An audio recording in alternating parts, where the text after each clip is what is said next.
Sejarah Nagari Cupak. Nagari Cupak terletak di lereng kaki Gunung Talang pada ketinggian 800 meter dari permukaan laut, yang berjarak kira-kira 50 km dari arah Padang, ibu kota Provinsi Sumatera Barat, dan 11 km ibu kota Kabupaten Solok. Cupak secara adat juga menyatakan batas-batas dan luas daerah Cupak adalah bertumpuk tiga atau dibagi dalam tiga tumpuk, yaitu tumpuk mudik atau atas, tumpuk tengah atau tengah, tumpuk Sungai Rotan. Rata-rata ampek daerah setingkat di bawah dusun, yaitu Teratak Padang Dama, Teratak Pasar Usang atau Guguk Jait, Teratak Sawah Taluek, Teratak Tengah Padang. Di lingkungan Guguk atau nama tempat yang diberikan oleh orang tua dulu yang sembilan, yaitu Guguk Bayu, Guguk Cegak, Guguk Landuk, Guguk Niu, Guguk Malintang, Guguk Jait, Guguk Rantau, Guguk Cino, Guguk Karumuntiang. Nagari ko nangko banamo nagari Cupak. Mungkin awak mulailah dulu deh dari belakang sakete, artinya itu ada semacam sejarah lahirnya nagari Cupak.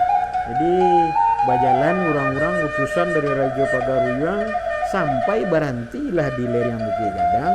Maka ketika berhenti itu bayoyo orang kok, dan dirasa cocok untuk membuka lahan, untuk mengembangkan kehidupan baru wilayah di situ. Karena lah cocok, maka mulailah disepakati untuk membuka lahan pertanian. Jadi ada menurut cerita orang tua, jadi ketika itu orang tuh kaminum, kamambi air. Di situ ada banyak rumpun batu. Maka dipotonglah batuan tadi.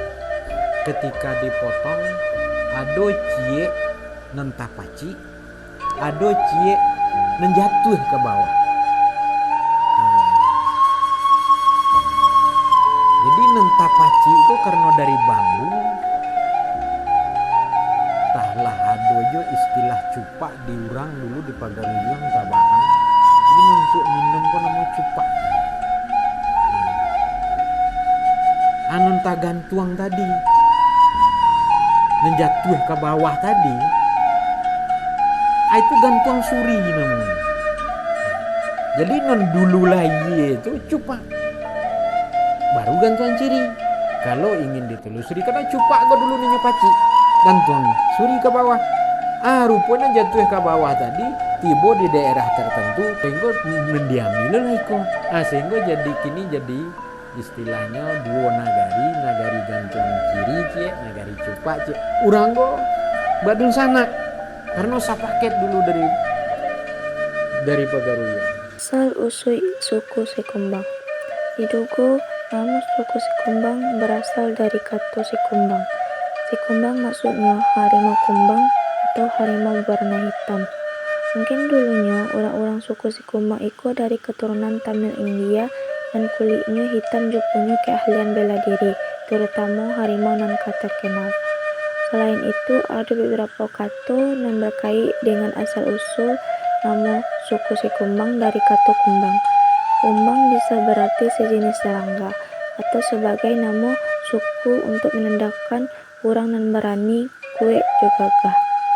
Di negari tua di Minangkabau, yakni di negari Pariangan, suku itu menjadi suku yang punya peranan penting sebagai hulu balang nagari. Orang laki-laki suku Sikumbang banyak yang jadi pandeka. Karakter orang suku Sikumbang biasanya berani, galak sabalangke, cewek-ceweknya pun cantik, ramah, ndak cerewet. Orang suku Sikumbang juga punya keahlian silik yang terkenal seperti silik harimau campo, silik kucing siam, silik kambing hitam, dan silik anjing mualim jo silik usali. Visi dan misi Nagari Cupak.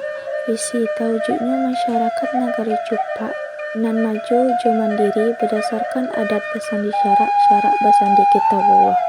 Misi Jie meningkatkan kualitas kehidupan beragama, beradik, jo berbudaya. 2.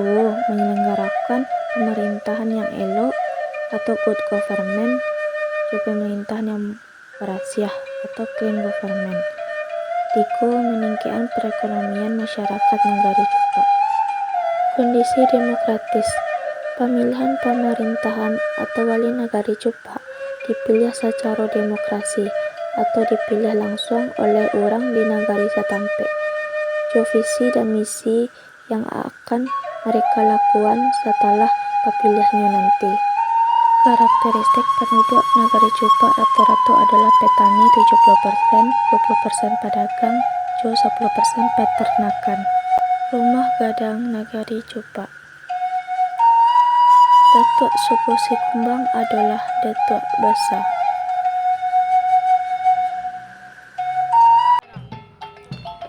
Dalam barale juga ada keunikannya, yaitu ada yang namanya marapulai barampe atau ampe orang, itu bagi yang sosialnya tinggi atau mampu. Jo anak daro memakai tie sanggue atau suntiang ameh yang dijunjungnya. Bagi yang sosialnya menengah, anak daronya memakai rara atau salendang barendo ameh. Kalau sosialnya rendah, anak daro hanya memakai songkok batatah ameh. Setiap perempuan pai barale pakai serong sarung batik dan memakai tingkulue. Laki-laki memakai paci hitam, jo memakai baju batik atau baju koko. Dalam tradisi barale jo ada pidato atau pantun adiknya antara si pangka jo pihak yang meminang. Dalam kegiatan kematian pun ada pula tradisi yang masih dilaksanakan, seperti makan sano atau mengaji 2 hari, atau malam kedua setelah takubur, memari kubur mengaji 3 hari, ada mengaji 7 hari, mengaji sampai balik hari, sampai melapeh hari. Itu tergantung kemampuan tuan rumah. Jo bagi perempuan, jika ada yang meninggal dunia, maka kaum ibu-ibu menyandang kain sarung ragi atau motif petak-petak, jo memakai tingkuluk. Bagi kaum laki-laki, menggali kuburan secara bergotong royong, bukan diupahan. Jo ada juga yang berbaleh pantun antara tuan rumah, yaitu bagi pihak padusi, pihak laki-laki, dan dari pihak apak paja atau simai. Negari Jepang tidak ada tradisi jemputan. Kesenian atau permainan adat nagari ada berbagai macam, yaitu dari segi alat musik tradisional ada yang namanya talempong paci, jo gandang, dala. Permainan adat nagari ada silik tradisional, ada pencat, ada randai, ada indang padusi, jo ada indang laki-laki. Semua itu adalah adat istiadat yang masih berlaku di negara Jepang, Kabupaten Solok.